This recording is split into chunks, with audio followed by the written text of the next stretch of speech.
সশস্ত্র চিত্তে নির্বাচনী ইশতেহার বাস্তবায়ন, অর্থনীতি শক্তিশালী করা এবং জনসেবাকে আরো কার্যকর করতে কাজ করবেন জানান নতুন মন্ত্রী ও প্রতিমন্ত্রীরা। মাননীয় প্রধানমন্ত্রী আমাকে যে পূর্ণ দায়িত্বটা দিলেন সেই দায়িত্ব যাতে পালন করতে পারি সেই জন্য আমি আপনাদের সকলের কাছে দোয়া চাই এবং আমি আশা করি যে আগামী দিনে আমাকে যে দায়িত্বই দেওয়া হোক না কেন নিষ্ঠার সাথে যেভাবে শপথ পালন করলাম সেভাবে আমি পালন করব। সরকারের ৬ মাস পর বাড়ল মন্ত্রিসভার কলেবর। শপথ নিলেন আরও ৬ সদস্য। তাদের মধ্যে পূর্ণ মন্ত্রী হিসেবে দায়িত্ব পেয়েছেন ৪ জন। আর নতুন করে ২ জন পেয়েছেন প্রতিমন্ত্রীর দায়িত্ব।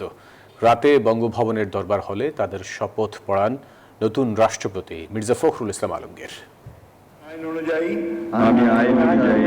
দায়িত্ব নিয়েই ৪ মন্ত্রী ও ২ প্রতিমন্ত্রীকে শপথ পড়ালেন দেশের ২৩তম রাষ্ট্রপতি মির্জা ফখরুল ইসলাম আলমগীর। সরকারের মন্ত্রীপদের কর্তব্য বিশ্বস্ততার সহিত পালন করিব। বঙ্গভবনের দরবার হলে শপথ নেন মন্ত্রিসভার নতুন ৬ সদস্য। অনুষ্ঠানে উপস্থিত ছিলেন প্রধানমন্ত্রী তারেক রহমান সহ সরকারের গুরুত্বপূর্ণ ব্যক্তি ও রাজনৈতিক নেতারা। Bashundhara public school and college ২০২৬ শিক্ষাবর্ষে ভর্তি চলছে।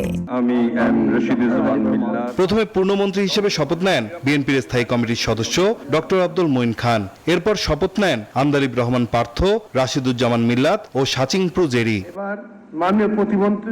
পূর্ণমন্ত্রীদের পর প্রতিমন্ত্রী হিসেবে শপথ নেন হুমায়ুন কবির ও শামীম কায়সার।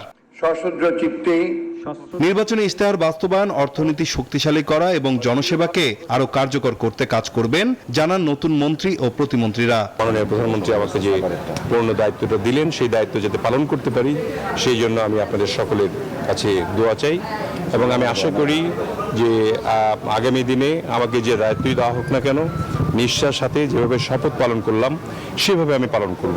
আজকে আপনারা দেখছেন যেটা এটা নতুন আরেকটা অ্যাসাইনমেন্ট আলহামদুলিল্লাহ মাননীয় প্রধানমন্ত্রী আমাকে দিয়েছেন এবং আমার কার্যক্রমের উপর উনি আস্থা রেখেছেন, আমি গর্ব করি।